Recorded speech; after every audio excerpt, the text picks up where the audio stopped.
Today I want to show off an army of forest people that I made using the parts from the Halfling Druid from the new D&D series. This is one of my favorite figures and I just knew I wanted to make some sort of army with the parts. I have 13 unique figures to go over, so let's just get right into it. To start it off, we have the specialized characters of the group. For our first figure, we have the Old Wise Sage, who's said to be one with the forest and all the plants and animals within it. I wanted to give him a unique look and capture an almost wizard vibe, and I think I've done that really well using the dress from the Forest Maiden. I wanted to capture his old appearance, so I've used Sensei Wu's head and then Balin's beard from The Hobbit. He wields a staff with forest magic, and I've used minifigure hands to make it look like a natural stick. In his other hand, he has the bird from the Forest Druid, and I really think these accessories fit the figure well. For the torso, I've used the backprint from the Druid with some dark green arms, and then I've given him a dark green cape to finish him off. Overall, I'm really happy with how he looks. For our next figure, we have the commander of the infantry, who wields a spear that he's crafted out of the branch of a sacred tree. I've given him the torso and legs from the Series 20 Viking because I wanted to give him a different look from the rest of the army, but still keep the same olive green and dark brown color scheme. For his shield, I've used the one from the Series 3 Elf, and I absolutely love how it matches with this faction. I haven't come up with a name for them yet, but if you guys have any suggestions, please let me know in the comments. For the face, I've used the masculine one from the Githyanki Warlock, and then I've combined that with Bifur's beard from The Hobbit. Together, they give off this rugged, foresty vibe, and I absolutely love it. I've layered the brown side of the Druid's cape over a dark green cape, and I really like the look that it has.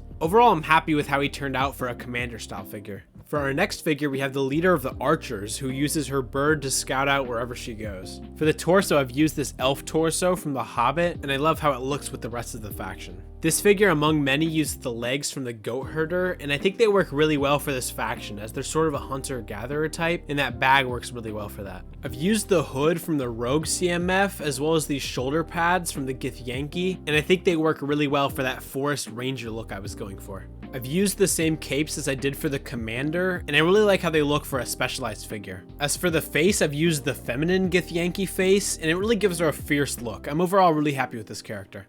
For the final specialized character, we have the shaman who makes healing potions from the plants in the forest. The druid's torso works really well for some sort of forest healer, but I wanted to give her a different torso, and I think this one from the Viking village works really well with all the different accessories printed on the front. I've used the hairpiece from Captain Jack Sparrow, and I really love the look with all the little trinkets on it. Overall, this figure isn't anything too special, but I love having a character that's more focused on healing than fighting in the group.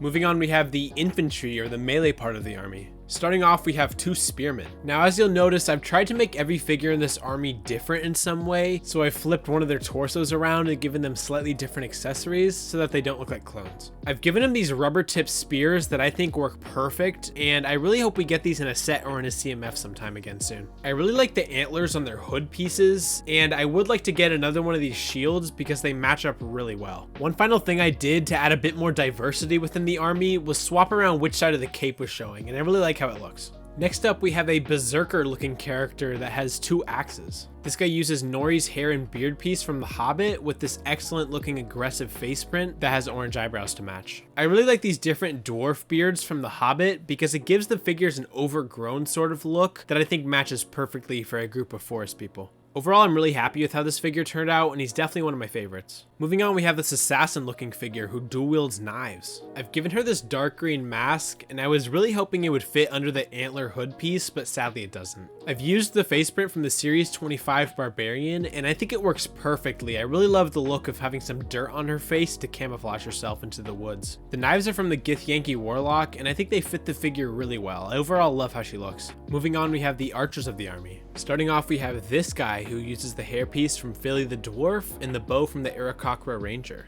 For the head, I've used the Raven Knight head, and I think it works really well with this hair, and I just love the longer haired look because it gives everyone sort of an overgrown vibe. I've tried my best to give everyone a unique look, and I'm really happy with how this character turned out. For the next archer, I've made one with the original hood piece because it's an excellent mold and I really didn't want to neglect it for this faction. For the cape, I've turned it on its side and used it like an over shoulder cape, and I think it works really well for an archer. Other than that, I've used a tan bow and the face from the Elf Maiden CMF, and I think she looks really cool.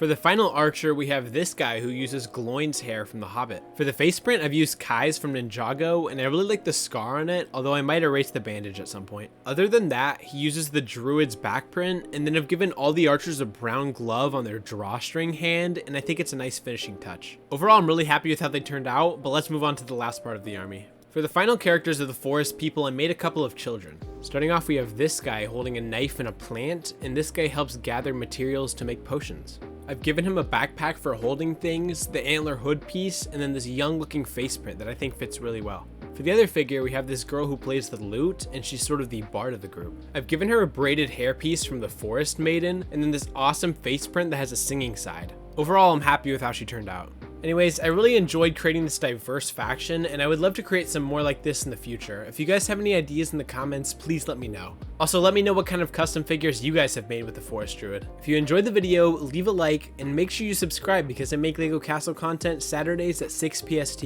As always, thank you for watching.